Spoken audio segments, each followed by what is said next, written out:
녹화를 시작합니다. 자, 오늘은 이제 그 별들이 쏟아낸 원소들을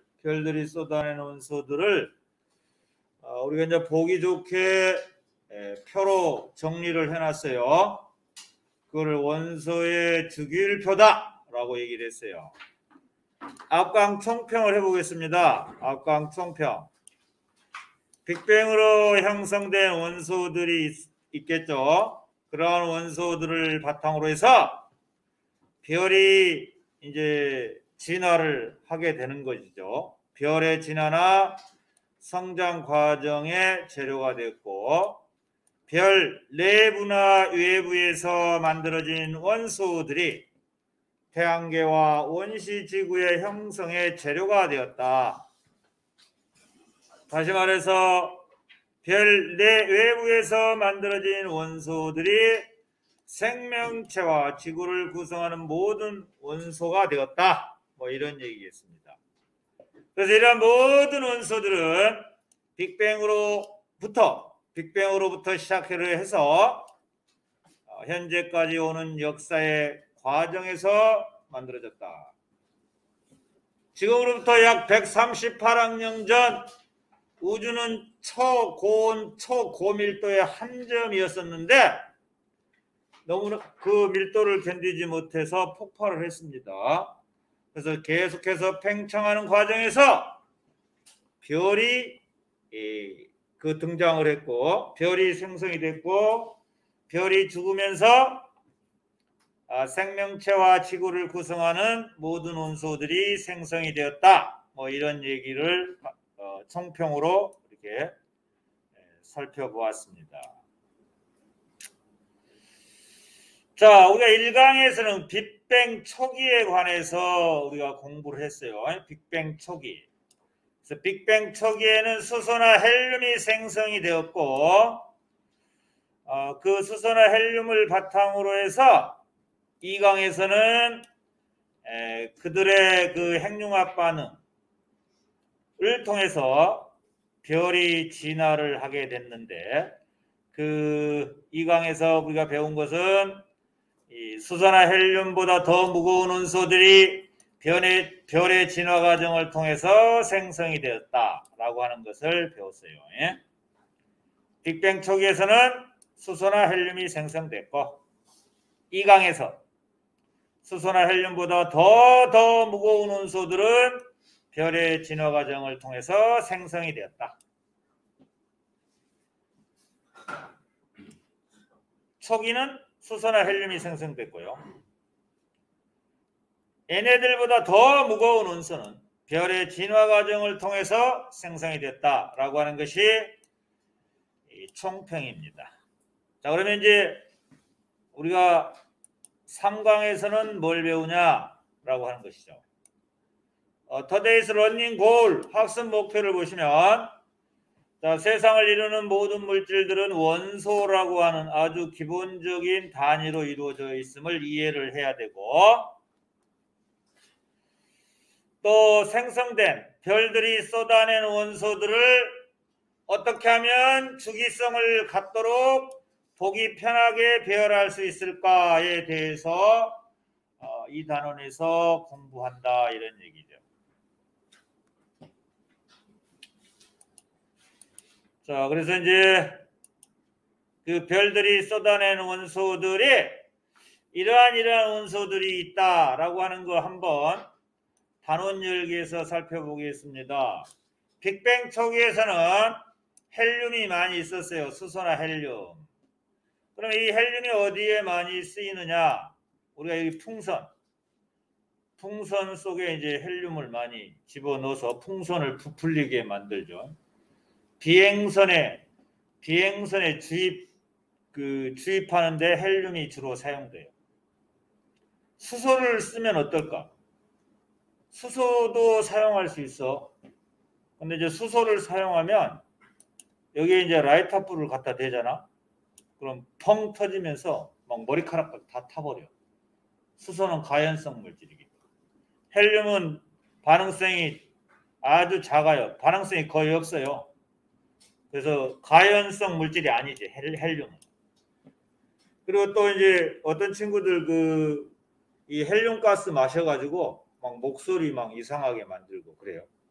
이 헬륨가스가 이제 목소리를 이렇게 변하게 만드는데 또 사용되는 물질이다. 장난치는 친구들 있어요. 그 아파트 분양을 할 때 보면 분양 풍선 있잖아요. 분양 풍선이 높이 올라와 있어요. 그럼 그 너희 같은 친구들이 천방지축 날뛰는 너희 같은 친구들이 그 풍선 줄을 막 잡아당겨가지고 밑 땅으로 그냥 끌고 내려와. 그래가지고 거기에 얼른 이제 그 구멍을 내서 그 속으로 얼른 들어가. 막 흡입해 헬륨가스를. 그래서 전화를 해. 야, 나 누구야? 막 하면서. 그럼 전혀 모르잖아. 장난친다. 자, 그 우주 초기에 생성됐던 헬륨. 이 헬륨이라는 그 원소는 기체이고 무색이고 상온에서 기체다 이런 뜻이야. 상온에서. 상온이면 20도 플러스 마이너스 5도. 이게 상온이야.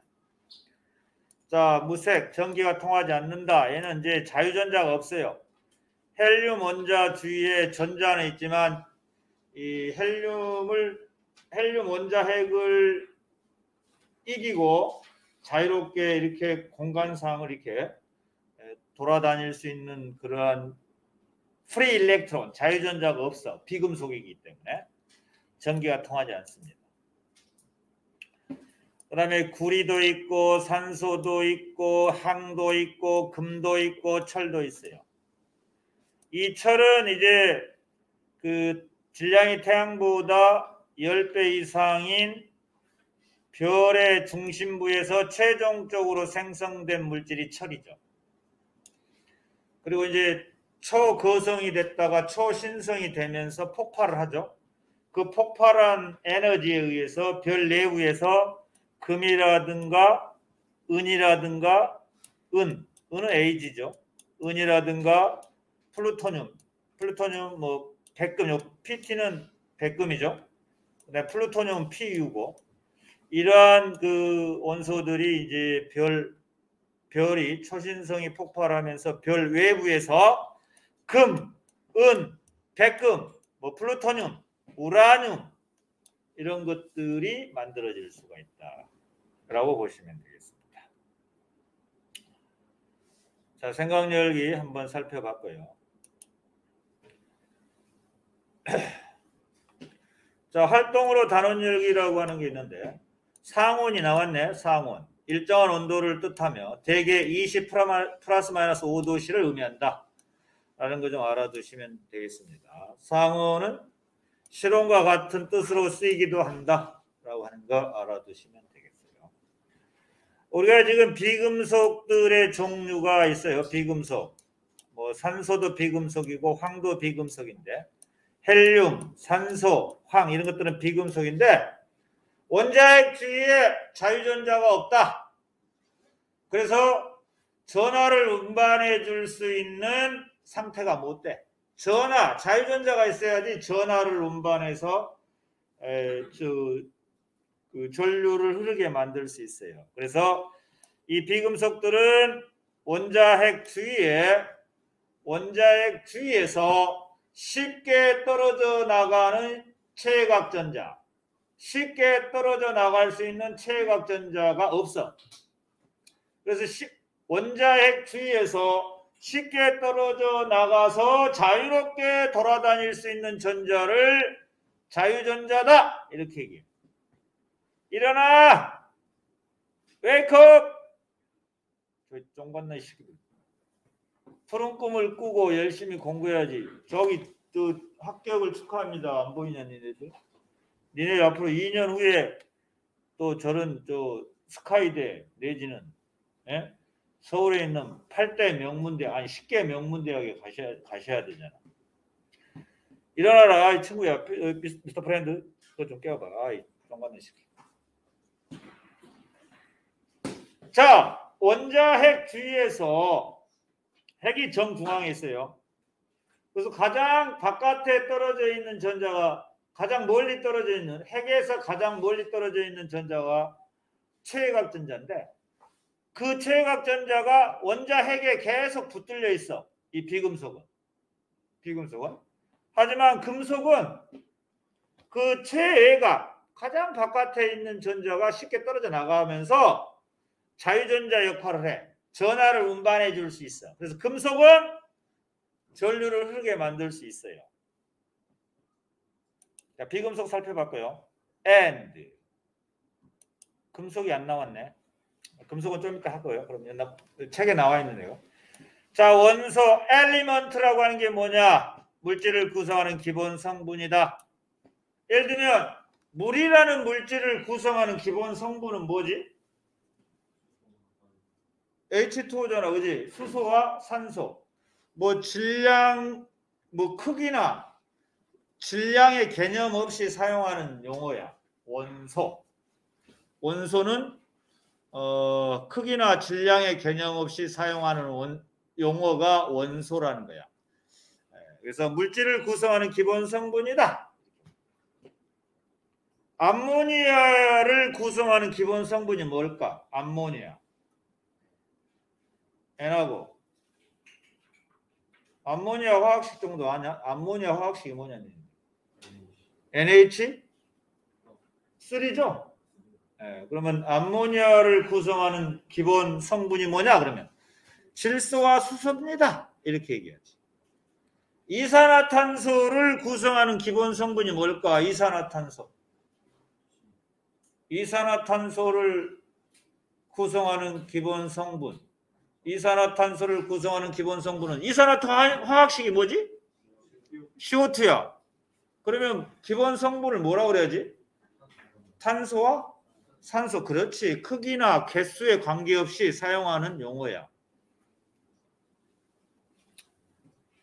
원소하고 원자를 헷갈려 하는 경우인데 원자는 크기나 질량의 개념을 가지면서 사용하는 용어고 원소는 크기나 질량의 개념 없이 사용하는 용어야. 얘들아, 이 달걀 썩은 냄새가 나는 물질을 황화수소래. 황화수소의 화학식이 뭔지 아냐? H2S거든. H2S인데 황화수소를 구성하는 기본 성분이 뭘까? 그러면 황하고 뭐야 그럼? H를 뭐라 그래? 수소, 황과수소 이렇게 얘기하지. 알겠냐?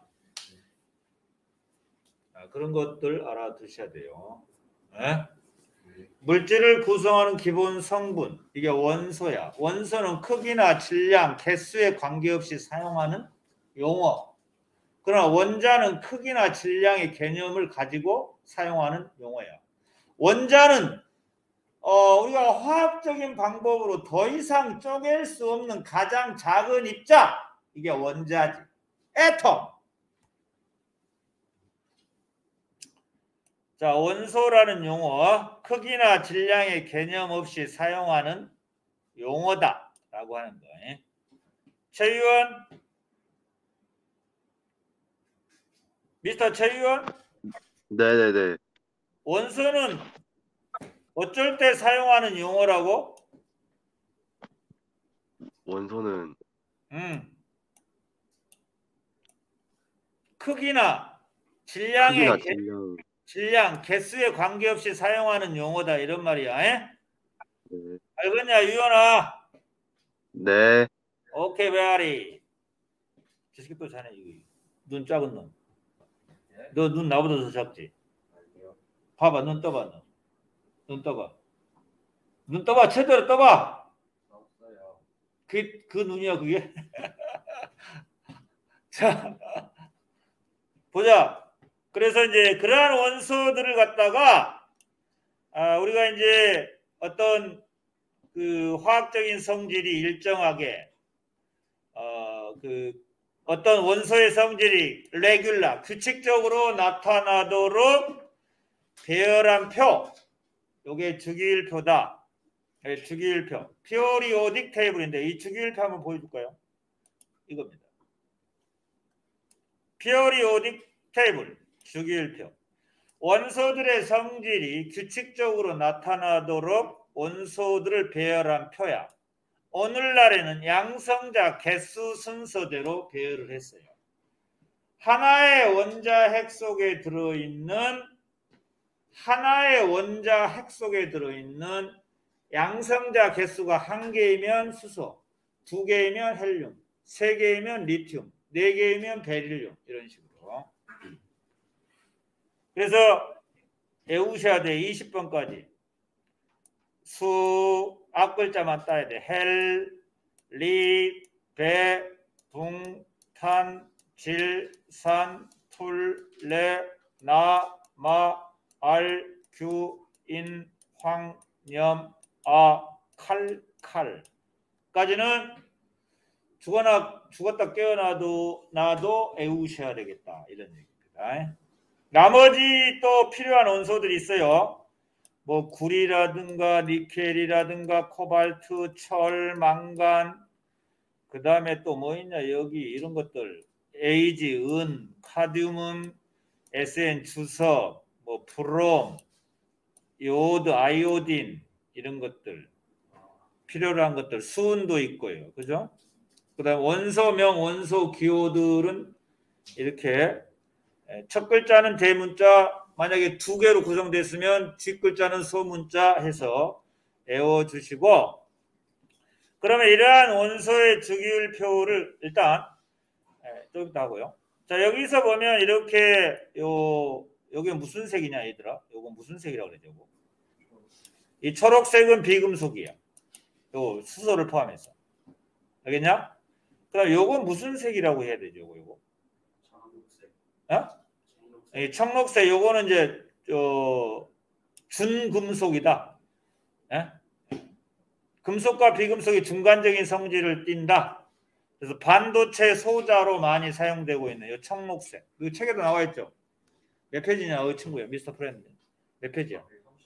30. 30페이지 나와 있어. 청록색이야. 그다음 여기 요 색은 노란색이라고 그래야 되죠, 그지?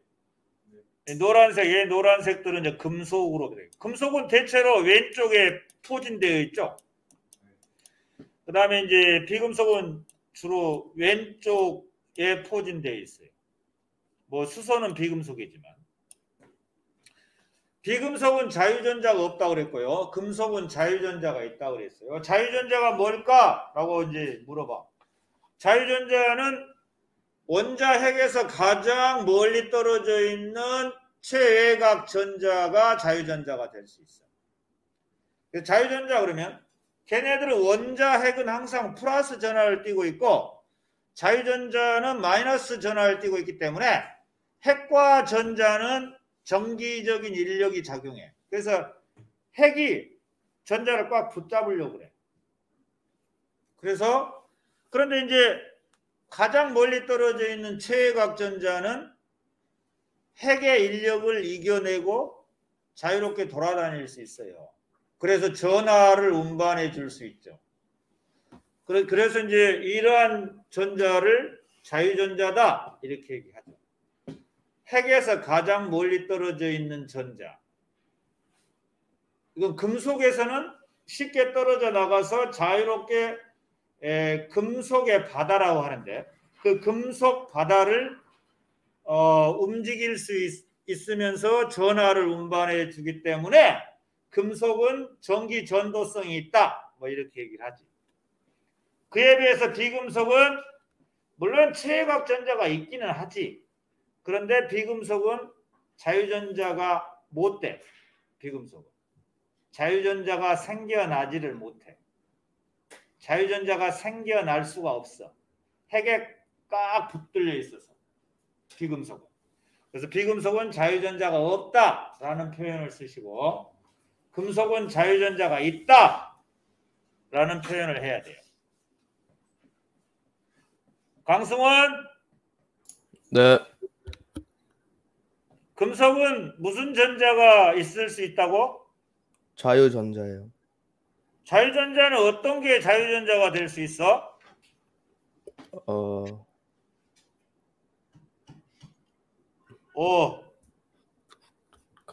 까먹었어요. 까먹었어?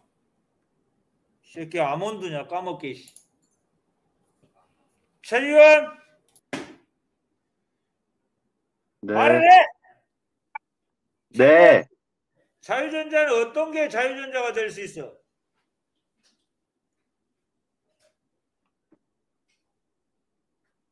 헐. I don't know, you don't know, everybody picture don't know. 자유전자는 잘 들어라, 유연아, 승원아. 네. 자유전자는 네. 핵에서 가장 멀리 떨어져 있는 최외곽 전자가 자유전자가 될 수 있단다.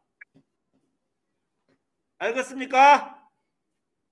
네. 네. 오케이, very good.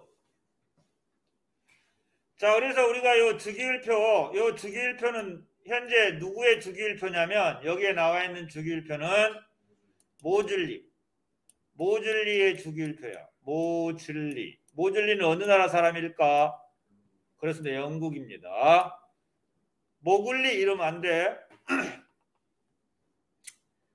모즐리의 주기율표를 우리가 현재 사용하고 있습니다. 이게 이제 오늘날의 주기율표다 이렇게 보시면 돼요. 현대의 주기율표다 이렇게 보시면 돼요. 모던. 자, 그러면 이런 주기율표를 완성하고자 했던 사람들의 그 역사가 있어요. 주기율표의 히스토리. 몰라도 되지만 한번 슬쩍 봐주시면 돼. 라부아지에라고 하는 거. 라부아지에. 요거 글자 순서 바꾸면 아부지죠. 아부지. 화학의 아부지. 라부아지에부터 데베라이너를 거쳐서 뉴렌즈를 거쳐서 여기까지는 사실은 뭐 주기율표라고 볼 수 없어요. 자, 그러면 이제 주기율표다운 주기율표를 누가 가장 최초로 만들었느냐? 주기율표다운 주기율표는 멘델레예프, 브레즈네프, 토스토예크프스키, 이게 요거 러시아 사람이죠. 그 다음에 모즐리 이렇게 순서가 됐어요. 그래서 이 멘델레예프는 러시아 사람인데 멘델레예프가 최초의 주기율표를 만들었는데 그거의 기준은 뭐냐면 멘델레예프는 원자들의 상대적인 질량을 가지고 만들었어요. 모즐리는 양성자 개수 순서대로 만들었어요. 그래서 이제 그 멘델레예프와 모즐리의 주기율표의 그 차이점은 N은 상대적인 질량. 상대적인 질량을 뭐라고 하냐면 원자량이라고 그래요. 원자량. 왜냐하면 원자들의 그 실제 질량은 너무 적어. 그래서 이제 상대적 질량을 사용하는 거예요. 원자들의 실제 질량은 뭐 10의 마이너스 24승그램, 뭐 10의 마이너스 22승그램 뭐 이래요. 굉장히 적죠. 예를 들면 이 친구의 몸무게가 1g이야. 이 친구의 몸무게는 좀 뚱뚱하니까 2g이야. 그럼 적잖아, 너무 몸무게가. 그래서 얘를 100으로 봐. 그럼 얘는 얼마겠니? 200이 되는 거지. 이렇게 이제 상대적인 질량을 사용하는 거지. 네 몸무게가 100이 아니라는 것이야. 선도 한때는 100kg 정도 나가려고 노력을 했는데 점점 살이 빠져요. 선생님 나 군대에 있을 때는 내가 군대 사진 보여줬냐? 안 보여줬냐? 나중에 보여줄게요. 다른 반에 보여줬구나. 군대에 있을 때는 막 몸무게가 막 78kg 막 거의 80kg 육박했는데 지금은 이제 나이 먹으니까 지금 어제도 재봤는데 68kg뿐이 안 남아. 거의 한 10kg 빠져버렸어. 근데 그 피 검사해보면 별로 이렇게 아무런 저기도 없는데 말이야. 너무 신경을 많이 써서. 조만간에 아들을 지금 결혼시켜야 되기 때문에 아들내미한테 지금 멘붕 상태가 왔어. 지가 벌어서 가야 되는데 맨날 부모한테 손 벌리니까. 그래 138억을 벌었어야 되는데 못 벌었어. 빅뱅이 시작한 시점부터 돈을 벌었어야 되는데 못 벌었어요. 나는 빅뱅 이후에 태어난 빅뱅 이후에 엄청나게 먼 지금부터 138억 년. 예? 뭐라고? 아 그래 딴 얘기 하자고. 자 수업에는 하자고. 멘델레예프는 러시아 사람으로 원자량을 기준으로 원자량이 가장 작은 거 1번 수소, 2번 헬륨 이런 식으로 그 원소들을 분류를 했고요. 즉 원소들을 상대적 질량에 따라 순서대로 나열했어요.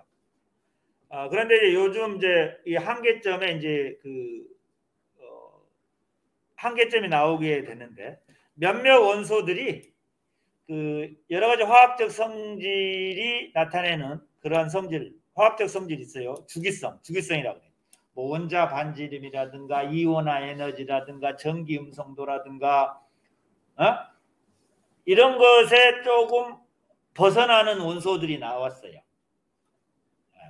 그래서 이 멘델레프 주기점의 한계점이 있어서 오늘날의 이 한계점을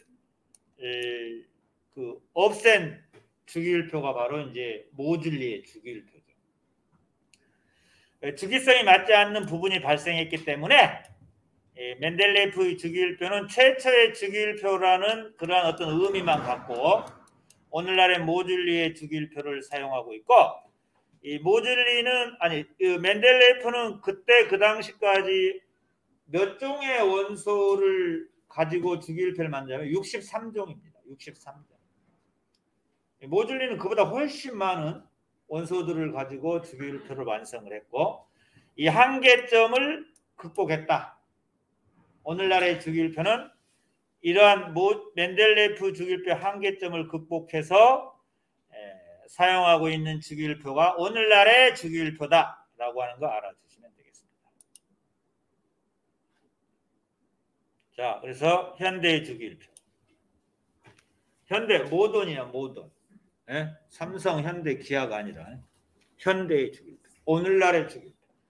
선생님 적어놨네. 1번부터 20번까지 뭐라고 그랬냐? 꼭 써보시고 가로로 세로로 그려보시고 선생님이 욕심 같아서는 여기 주기율표를 통째로 한번 그려봐라. 그리고 가로로 세로로 한번 원소명을 집어넣어봐라. 그려보고 하고 싶은데 너무 무리지? 너희들 수준에 무리일 수 있겠지. 그럼 한번 시간 되면 요거 한번 그대로 그려서 한 5번만 그려보면 정말 좋은데. 그래서 한번 그려보라 이런 것이고요. 그러면 오늘날의 주기율표를 가로줄을 뭐라고 이제 하냐? 가로줄 주기라고 해. 주기 1주기 2주기 3주기 4주기 5주기 6주기 7주기까지 있어요. 세로줄을 뭐라고 하냐면 세로줄을 이제 족이라고 해. 족 그룹 and family. 그래서 1족 2족 3족 4족 그 다음에 여기 18족. 그럼 이 족과 주기가 어떠한 의미를 갖길래 이렇게 배열을 했냐? 우리가 이제 뒤에 나오겠지만 족은 체외각 전자수를 의미해요. 1족은 체각 전자 1개, 2족은 체각 전자가 2개, 3족은 아니고 13족부터 13족은 체각 전자 3개, 14족은 체각 전자가 4개, 15족은 체각 전자들이 5개, 18족은 체각 전자가 2개 아니면 8개야. 헬륨만 2개지. 헬륨만 2개고 네온부터는 체각 전자가 8개야. 네온은 체각 전자가 8개고 안쪽에 있는 전자가 몇 개냐? 2개야. 그래서 총 10개지. 10번 네온 한번 생각해봐. 10번 네온. 네온은 체각 전자가 몇 개? 8개. 안쪽에 몇 개 있어? 2개 있어요. 이렇게 네온 한번 그려볼까? 이건 이제 보호의 원자 모형이라고 보셔야 되는데 우리가 원자가 눈에 안 보이니까 어떤 모델을 사용해서 여러 가지 화학적 성질을 설명을 했습니다. 그 유명한 과학자 보의 아텀스 모델이라고 하는 건데 10번 있어요. 10번은 네온이잖아요. 네온은 이제 보의 아텀스 모델로 한번 보시면 이 핵이 있어요. 핵에서 가장 가까운 전자껍질을 K전자 껍질인데 그 다음에 두 번째 전자 껍질을 L전자 껍질이라고 해요. K를 N=1인 전자 껍질, N=2인 전자 껍질이라고 해요. 이거는 누구의 원자 모형이냐면 보의 원자 모형이라고 해요. 보의 원자 모형. 그래서 여기에는 이제 전자가 총 여기 10개 있어요. 여기 10이 의미하는 게 뭐지? 양성자 수. 중성이기 때문에 전자의 수를 의미해요. 그러면 양성자나 전자나 총 10개씩 있죠? 여기 양성자가 10개 있어요. 플러스 10. 전자는 K전자 껍질에 2개가 있어요. 하나, 둘. 그럼 여기는 몇 개 있어야 되지? 8개가 있어야지. 그래야만이 총 10개가 되지. 이렇게 해서 18쪽은 최각전자가 8개야. 근데 헬륨은 몇 개일까? 2개입니다. 헬륨은 2개야. 뒤에 나와요. 뒤에 나오니까 이때 또 하겠습니다. 자, 원소의 분류, 금속. 자, 금속의 특징을 잘 하더라. 금속은 최각 전자를 잃고 양이온이 되기 쉽다. 꼭 알아둬야 돼. 최각 전자가 떨어져 나가고 양이온이 되기 쉽다. 이런 얘기야. 그래서 그 떨어져 나간 전자를 무슨 전자라고 한다고? 자유전자라고 그래. 자유전자 때문에 열을 잘 전달하고 전기도 잘 통하고 특유의 광택이 있고 또 외부에서 힘을 가하면 부서지지 않고 모양만 변하죠. 예? 금.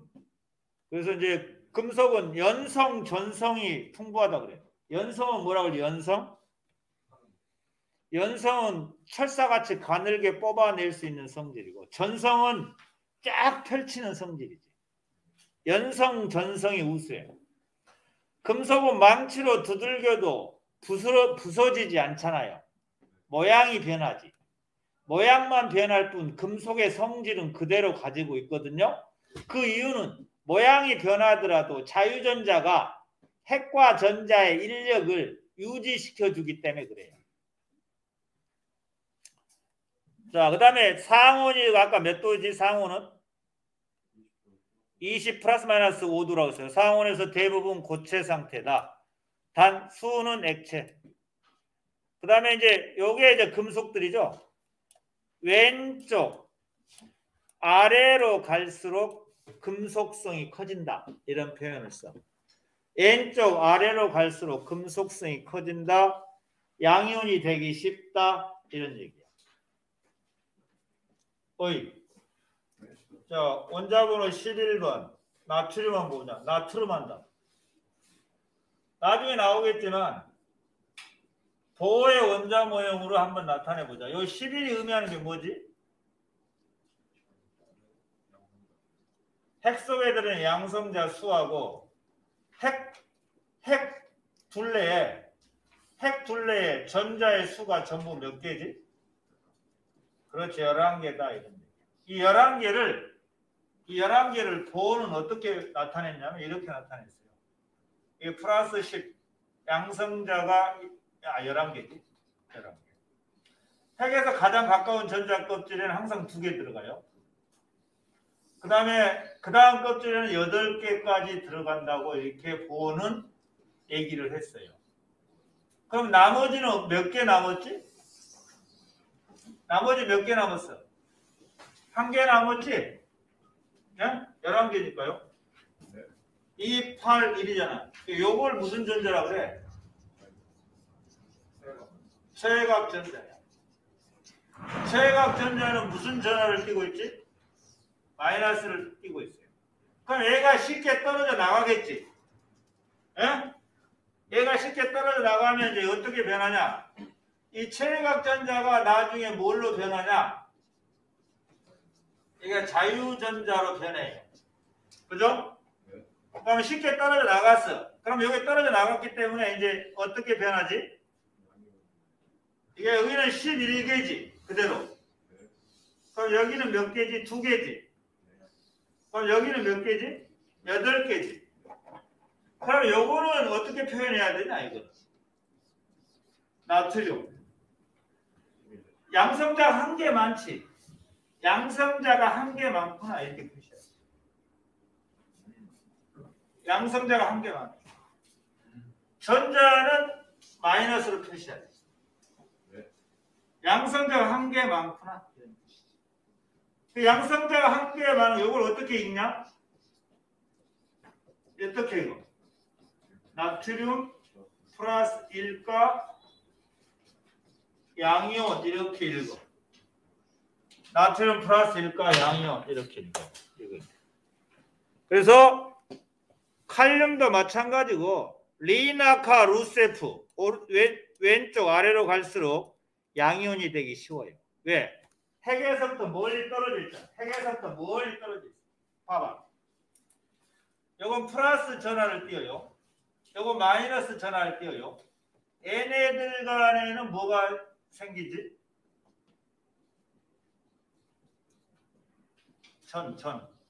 전기적인 인력이 작용하잖아. 근데 멀리 떨어져 있으면 아무래도 인력이 약해. 멀리 떨어져 있으면. 요건 쉽게 떨어져 나가요. 이지하게 떨어져 나간단 말이에요. 왜? 인력이 약하니까. 인력이 약해서 이지하게 떨어져 나가요. 그래서 금속은 체외각전자가 쉽게 떨어져 나갈 수 있는 상태가 되죠. 쉽게 떨어져 나가는 체외각전자를 뭐라 그러냐? 무슨 전자? 그래, 자유전자다. 이렇게 얘기를 한다.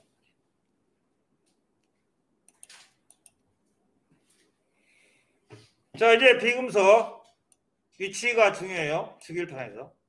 주기율표상의 오른쪽. 얘네들은 수소를 포함해서 주로 왼쪽에 걸쳐 있어요.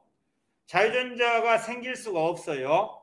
열과 전기를 통하지 못해요. 상온에서 대부분 기체 또는 고체예요.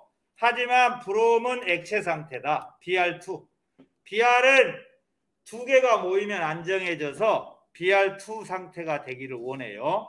그래서 BR2는 액체 상태고, 얘네들 자유전자가 없기 때문에 대신 전자를 얻어서 음이온이 되기 쉬워요. 비금속성이 강해진다 이런 얘기고, 오른쪽 위로 갈수록 비금속성이 커지는 성질이 있어요. 아까 금속은 왼쪽 아래로 갈수록 금속성이 커지는 성질이 있었어요. 오케이?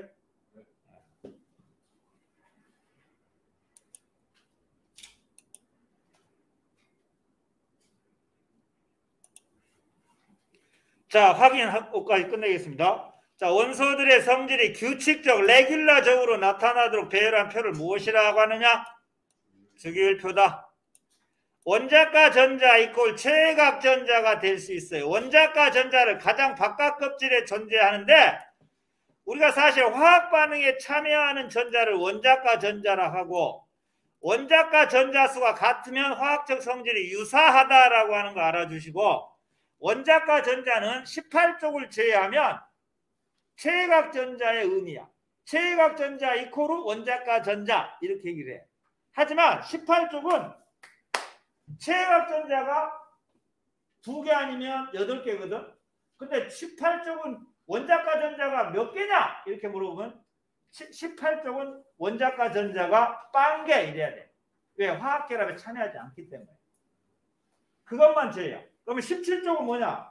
17쪽은 원자가 전자도 7개, 체외각 전자도 7개 똑같아. 18쪽만 의미가 달라.